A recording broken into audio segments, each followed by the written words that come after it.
The massive alien ship appeared on a quiet Tuesday morning. It simply materialized above New York City, its dark metal hull blocking out the sun like an artificial eclipse. The ship was huge, nearly 2 miles long, and shaped like a sword pointed at Earth's heart.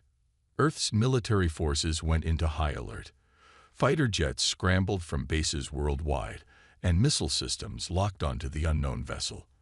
But before anyone could act, every screen on Earth flickered to life with the same message.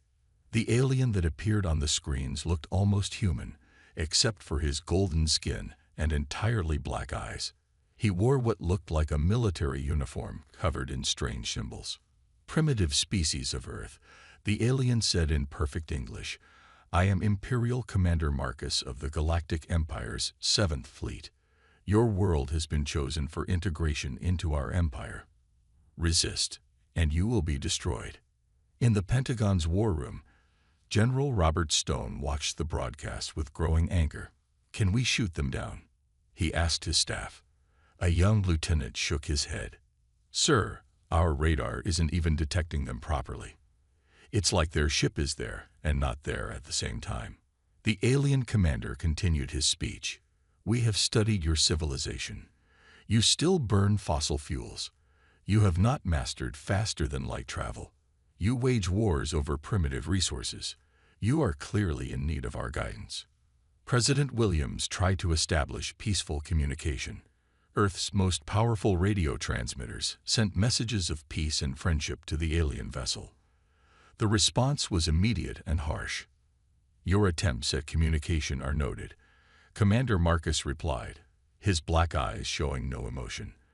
"But peace is not an option. Only complete surrender will be accepted. You have 48 hours to lay down all weapons and submit to Imperial rule." The next day, the alien ship demonstrated its power.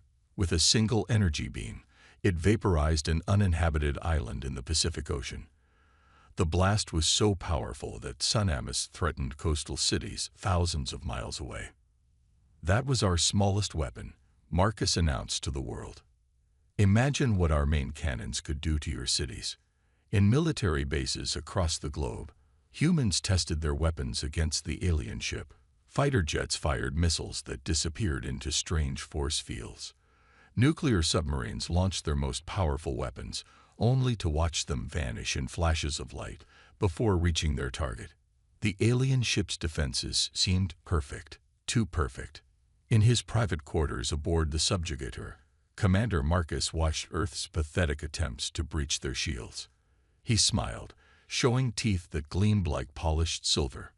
"Primitives," he said to his second-in-command. "They still think explosives and projectiles can harm us. Our energy shields are generations beyond their understanding." "Should we just destroy them now?" his second-in-command asked. "Why wait 48 hours?" Marcus laughed. "Because watching them scramble amuses me. Their civilization is so backward, they're still using mechanical engines and chemical explosives. Did you know they haven't even mastered gravity control? They use wheels for transportation." On Earth, humanity's leaders gathered in emergency meetings. The United Nations held its first true global summit with every nation represented. They all faced the same choice: surrender or die. But in a small office in Montana, an old mining engineer named Tom watched the events unfold on his ancient television set. He noticed something odd about the alien ship's defenses. Every time Earth launched an attack, the alien shields lit up with strange colors. But when a flock of birds flew near the ship, they passed right through. Tom's mind, shaped by 50 years of mining experience, began to work on an idea. A crazy idea. An impossible idea. He picked up his phone and dialed a number he hadn't used in years. "General Jack. This is Tom Anderson. Remember those special demolition techniques we used in the mountain wars? I think I know how we might be able to use them against these aliens."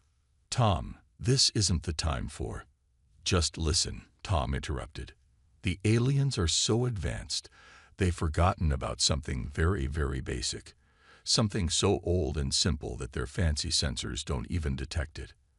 And that's how Earth's strangest defense plan began to take shape. Tom Anderson's old truck bounced along the mountain road to the military base. At 70 years old, with gray hair and wrinkled hands that had seen decades of hard work, he looked nothing like humanity's last hope. But his mind was sharp as ever, filled with knowledge from 50 years of mining engineering. The guard at the base entrance checked his ID twice. "You're the mining expert they called in?" he asked, looking doubtful. Tom just nodded. He was used to people underestimating him. Inside the base's main meeting room, generals from around the world appeared on large screens.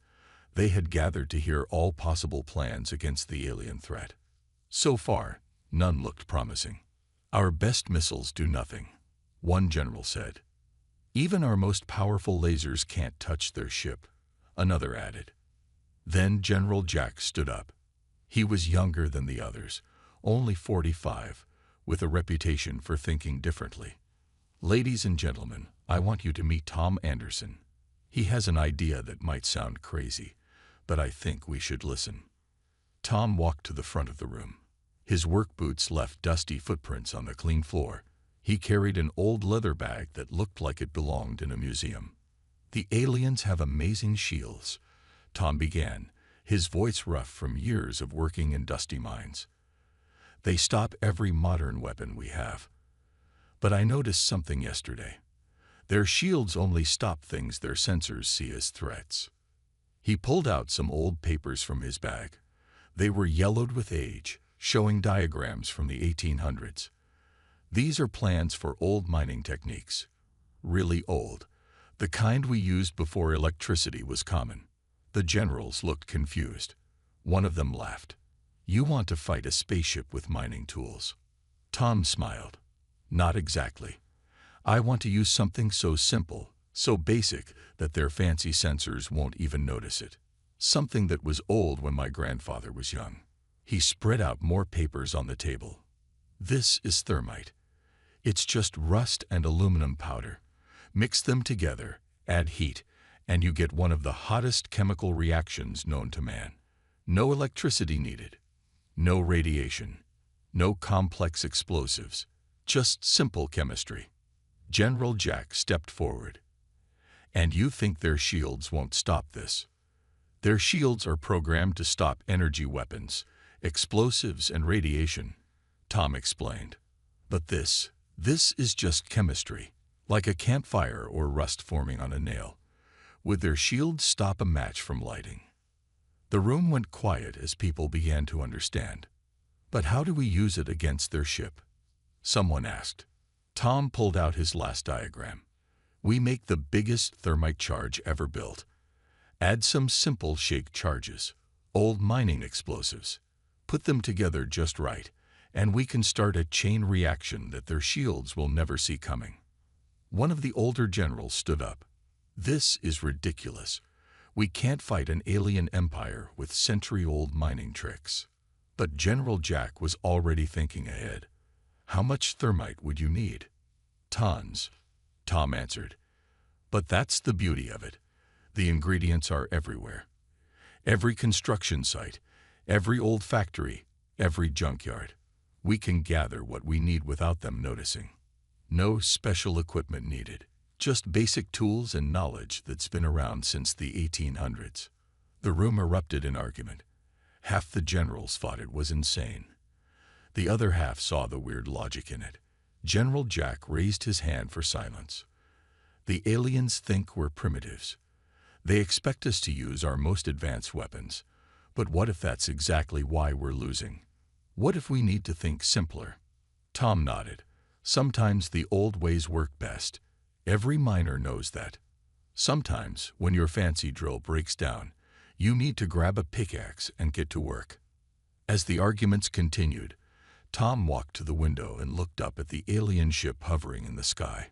It was beautiful, all sleek metal and advanced technology. But he'd seen beautiful things broken by simple tools before. In the mines, fancy machines would often fail where basic tools kept working.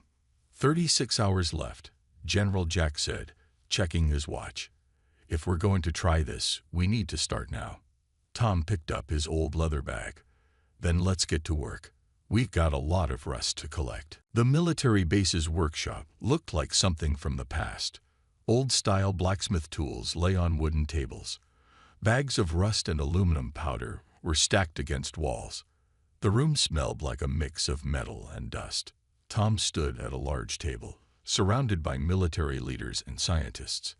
His hands were stained red from working with iron oxide. On the table sat a small metal container. "Watch this," he said, lighting a simple magnesium strip. When the burning strip touched the mixture in the container, bright white flames burst up toward the ceiling. The heat was so intense that everyone stepped back. "That's thermite," Tom explained, wiping sweat from his forehead. "Burns at over 4,000 degrees Fahrenheit, hot enough to melt through solid steel like it's butter." One of the scientists raised his hand. "But how does this help us against a spaceship?" Tom pulled out a large drawing he'd made on brown paper. "The alien ship has to have some kind of fuel or power source, something that keeps their fancy engines running. Whatever it is, it's probably dangerous if it breaks." General Jack nodded. "According to our scans, they seem to use some kind of antimatter reactor." "Perfect," Tom said, his eyes lighting up. "Antimatter is dangerous stuff. Very unstable. Now look at this drawing." His rough sketch showed layers of different materials stacked together. "We start with thermite at the bottom. Above that, we put layers of old-style blasting powder, the kind miners used in the 1800s. Then more thermite. Then some simple magnesium charges." He pointed to different parts of the drawing. "When it all goes off, the thermite melts through whatever's below it. The blasting powder creates pressure. The magnesium makes it burn even hotter. Layer after layer, each one making the next one stronger." "Like a chain reaction?" someone asked. "Exactly," Tom said. "But here's the clever part. None of it is modern. No electronics. No fancy timing devices. Just basic chemistry and physics. The kind of science that was old when my grandfather was young." General Jack studied the drawing. "And you think their shields won't stop this?" Tom picked up a piece of rusty metal. "Does their shield stop rust from forming? Does it stop wood from burning? Does it stop salt from dissolving in water? No, because these are basic chemical reactions, the kind their sensors probably don't even look for." He walked over to a large map of the alien ship. "We need to get this mixture inside their ship, close to their antimatter storage. When the thermite burns through their containment systems, the antimatter would be exposed," one scientist said, his eyes wide. "The reaction would be massive," Tom finished. "Their own power source would destroy them." The room was quiet as everyone thought about this. It seemed too simple, too basic, but maybe that's why it might work. "There's one more thing," Tom added. "We need to deliver all this the old way too. No electric motors. No modern engines." He pointed to another drawing. "We use steam power, like an old locomotive. Their sensors will see it as harmless, just hot water and moving metal." One of the generals laughed. "You want to attack the most advanced spaceship ever built using technology from the 1800s. "Yes," Tom said simply. "Because sometimes the old ways are the best ways. Sometimes the simplest solution is the one nobody expects." General Jack looked at his watch. "We have 24 hours left. Can we get everything ready in time?" Tom nodded. "The materials are simple. Rust, aluminum powder, magnesium, some old blasting powder. Every mining town has this stuff. Every old factory. We just need to gather it." "And if it doesn't work?" someone asked. Tom shrugged. "Then we'll die knowing we tried something different. Something they didn't expect. But I spent 50 years working with these materials. I've seen thermite burn through things that high explosives couldn't touch. Sometimes the oldest tricks work best." General Jack stood up. "All right, let's do it. Send out the orders. Get every bit of rust, every piece of aluminum, Every old steam engine you can find. And keep it quiet. We don't want the aliens to know what we're planning." As people rushed out to start working, Tom stayed at his table, mixing more thermite with his weathered hands. He smiled, remembering something his old mining teacher had told him. The simplest tools are often the most reliable. Above the base, the alien ship floated silently, its crew unaware that humanity's oldest technology was about to become their newest nightmare. The old shipyard was alive with activity in the dark of night. No electric lights were used. Only oil lamps and torches lit the work. The sound of hammers and handsaws filled the air. Steam hissed from ancient engines that hadn't run in decades. An old cargo ship, the Steel Lady, sat in the dry dock. Built in the 1950s, it had no computers, no modern engines, just simple steam power and mechanical controls. Exactly what they needed. Tom walked through the ship, checking each station. Workers mixed thermite in huge iron pots, their hands covered in red dust. Others loaded old steam boilers with coal. Everything was being done the old way. No electronics, no modern tools. "How's the loading going?" General Jack asked, joining Tom on the deck. "Good," Tom replied, pointing to large metal containers being carefully carried aboard. "Each one holds enough thermite to melt through a foot of solid steel. We've got 50 of them." Above them, the alien warship, the Subjugator, still hung in the sky like a sword. Every few hours, Commander Marcus would broadcast more threats, demanding Earth's surrender. In the ship's hold, Tom checked the main weapon, a massive thermite charge built like a layer cake. Rust and aluminum powder, blasting powder, magnesium strips, all stacked in careful layers. It looked primitive, almost like something from an old mining operation. "Will it be enough?" General Jack asked quietly. Tom nodded. "If we can get it close to their antimatter storage, yes. The heat will start a chain reaction. Their own power source will do most of the work for us." Suddenly, alerts blared from the city. The alien ship was scanning again. Everyone froze. "Keep working," Tom called out. "They can't detect what they're not looking for." He was right. The alien scan passed over them, seeing nothing but an old cargo ship being repaired with primitive tools. Their advanced sensors, programmed to detect energy weapons and modern explosives, completely missed the deadly cargo being loaded. In his private workshop on the ship, Tom worked on the trigger mechanism. No electronics, no modern detonators, just a simple chemical fuse, like the kind used in old mining operations. He carefully coated copper wires with thermite paste. "This is how we used to set off charges in the deep mines," he explained to a young worker. "When electricity wasn't reliable, we went back to basics. Simple chemistry never fails." Outside, more supplies arrived by horse and wagon, their way of avoiding modern vehicles that might be detected. People from mining towns brought bags of rust. Old factories donated aluminum powder, everything they needed, gathered without using any modern technology. 16 hours remained until the aliens' deadline. In the ship's bridge, powered by steam and old mechanical gauges, General Jack studied their plan one last time.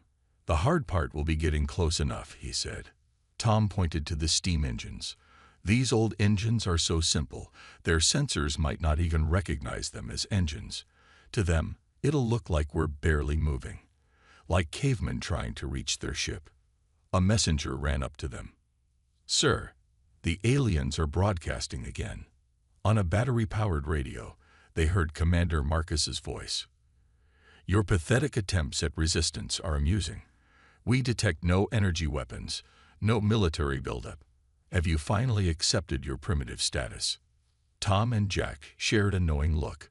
The aliens' arrogance was working in their favor. As dawn approached, the Steel Lady was ready.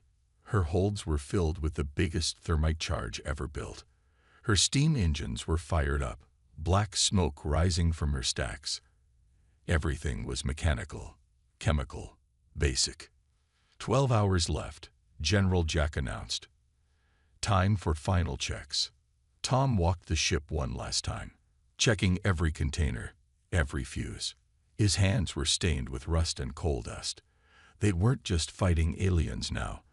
They were fighting with the knowledge of generations of miners, engineers, and craftsmen who had come before. Above them, the massive alien warship gleamed in the morning sun, its crew confident in their advanced technology, unaware that humanity's oldest weapons were about to turn their greatest strength into their greatest weakness. "Let them think we're primitives," Tom said quietly. "Sometimes the oldest tools are the best tools." The Steel Lady crept across the harbor as the deadline approached. Black smoke puffed from her stacks, her old steam engines chugging slowly. A white flag hung from her highest mast, fluttering in the morning breeze. On the bridge, Tom watched the pressure gauges with careful eyes. Everything had to look old, weak, harmless. The ship's radio, their only modern device, crackled to life. "Primitive vessel." Commander Marcus's voice boomed. "Why do you approach?" General Jack picked up the radio microphone. "Mighty Commander," he said, making his voice sound weak and scared. "We bring Earth's surrender. Our leaders have chosen me to deliver our submission to your great empire."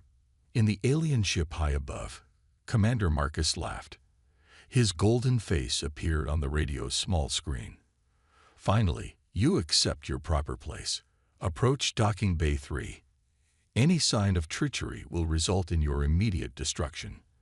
The Steel Lady moved slowly toward the massive alien warship. Up close, the subjugator was even more impressive. It was like a mountain of metal and advanced technology floating in the sky. "Look at their docking bay," Tom whispered. "No energy shields inside. They're so confident, they don't think they need them." The alien ship's docking bay opened like a giant mouth. The Steel Lady, looking small and ancient in comparison, steamed slowly inside. Magnetic clamps grabbed the old ship, pulling her into place. "Remember," Tom told the crew, "act primitive. Act scared. Let them think we're just simple cavemen." Armed alien guards marched onto the Steel Lady. They wore advanced armor that glowed with energy shields. Their weapons looked like something from a science fiction movie. "You will present your surrender in the main hall," one guard said. "You may bring your primitive offerings."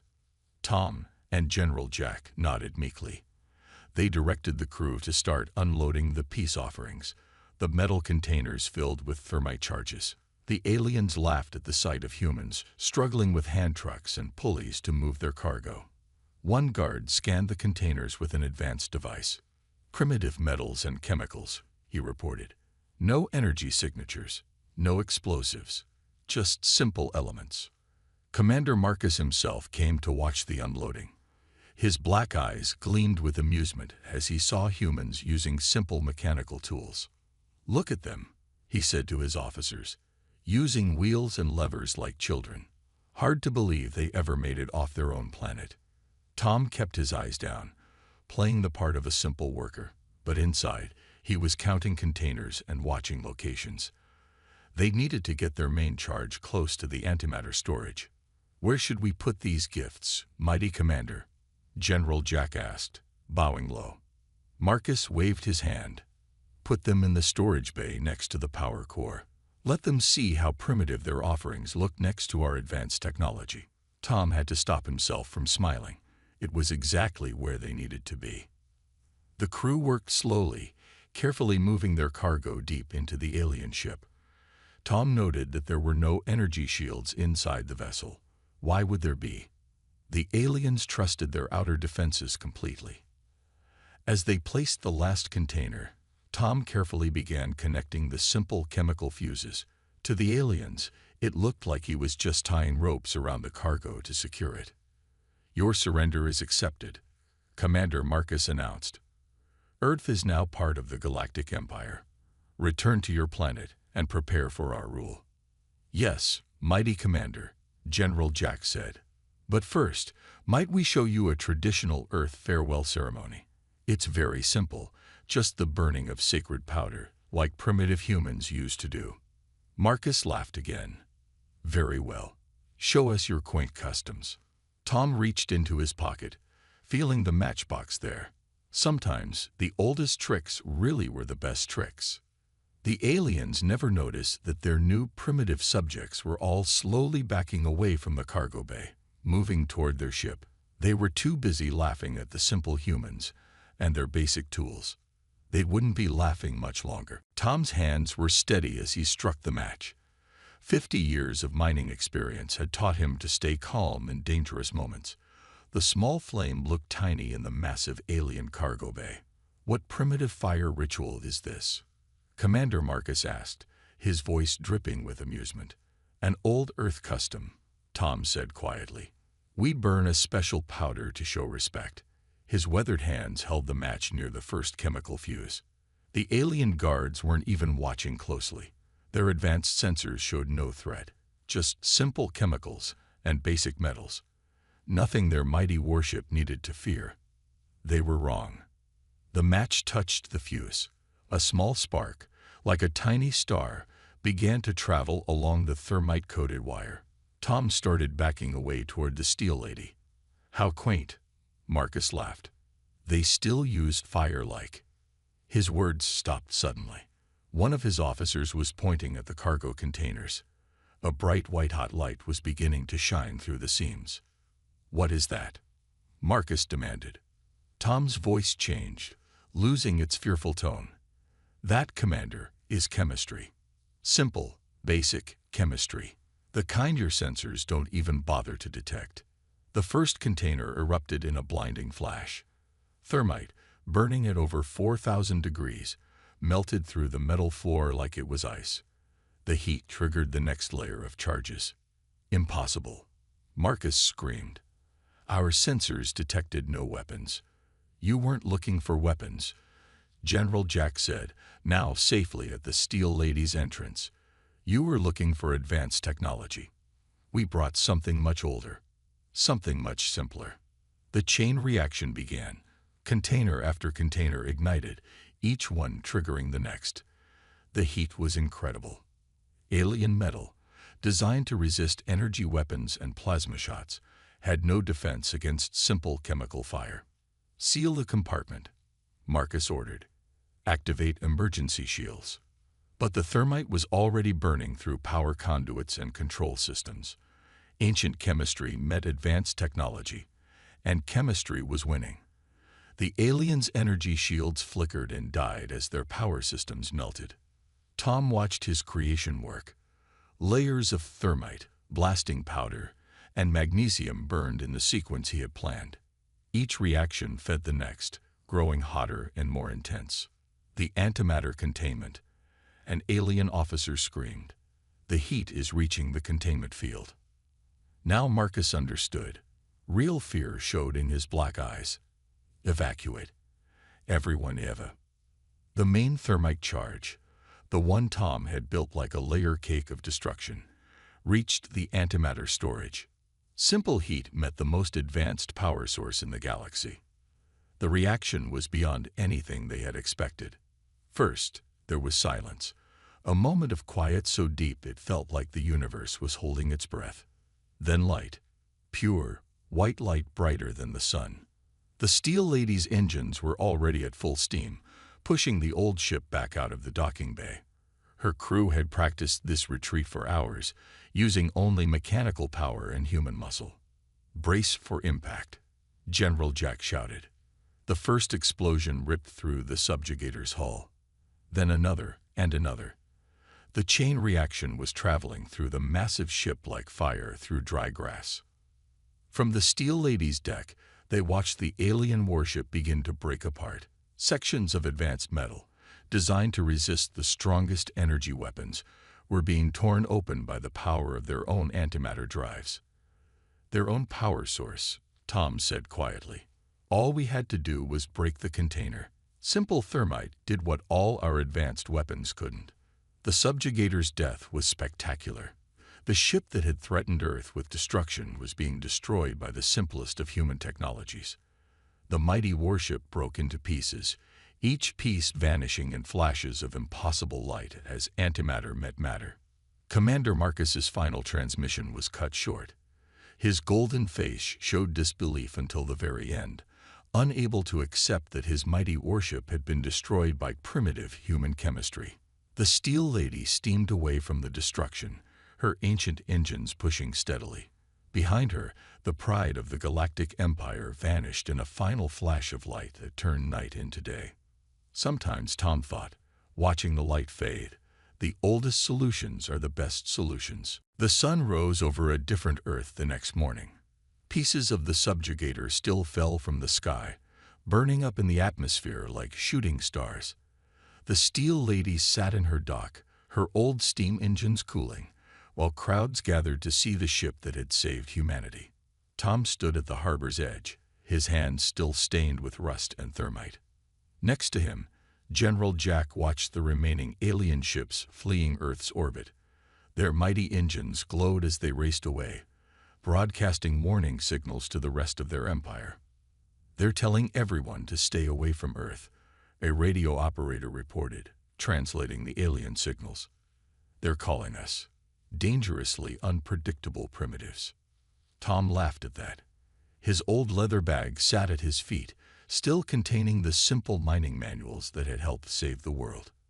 News crews from every country wanted to interview him, but Tom just shook his head. "I'm just an old miner," he told them. "I just remembered what my teachers taught me. Sometimes the simplest solution is the best solution." In the weeks that followed, Earth changed. Countries that had fought for centuries now worked together, sharing knowledge of old technologies that might protect them from future attacks. Mining engineers became more valuable than computer experts. In a secret military base, Tom stood before a group of young officers.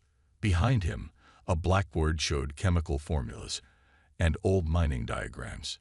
No computers, no fancy presentations, just chalk and knowledge. "The aliens made a simple mistake," he explained, drawing on the board. "They thought newer always meant better. They forgot that old doesn't mean useless." The officers took notes with pencils and paper. They were learning the old ways, the simple ways, just in case Earth needed them again. In orbit, satellites picked up alien radio chatter. The Galactic Empire was in chaos. Their mightiest warship, destroyed by what they called primitive chemical reactions. Their leaders couldn't understand how they had been defeated by a species that still used combustion engines. "Let them wonder," General Jack said during a global defense meeting.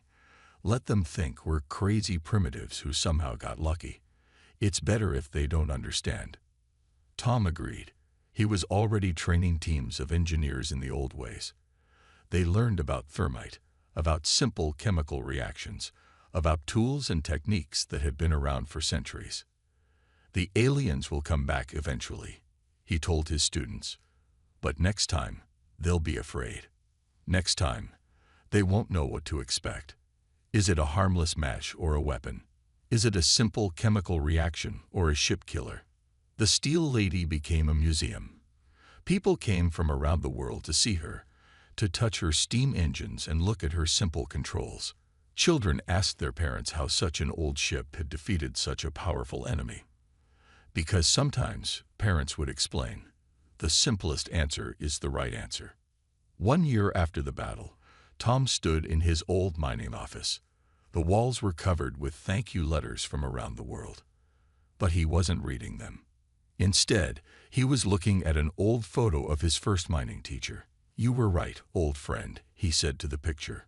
"You always said keep the old knowledge alive. You never know when you might need it." On his desk sat a piece of alien metal, salvaged from the subjugator's wreckage. Next to it was a small container of thermite and a match. Advanced technology and simple chemistry, side by side. Earth's scientists were already studying the alien wreckage, learning their technology. But they were also doing something else. They were studying Earth's oldest technologies, looking for more forgotten knowledge that might help protect humanity. As the sun set, Tom packed up his old leather bag. He had a new class to teach tomorrow, showing young engineers how to defeat energy shields with 19th century chemistry. "The aliens thought we were primitives," he often told his students, but they forgot something important. They forgot that old knowledge isn't weak knowledge. They forgot that simple doesn't mean harmless. And somewhere in deep space, alien ships passed warnings to each other. Avoid the third planet of the yellow star. Its people are primitive, and that's what makes them dangerous.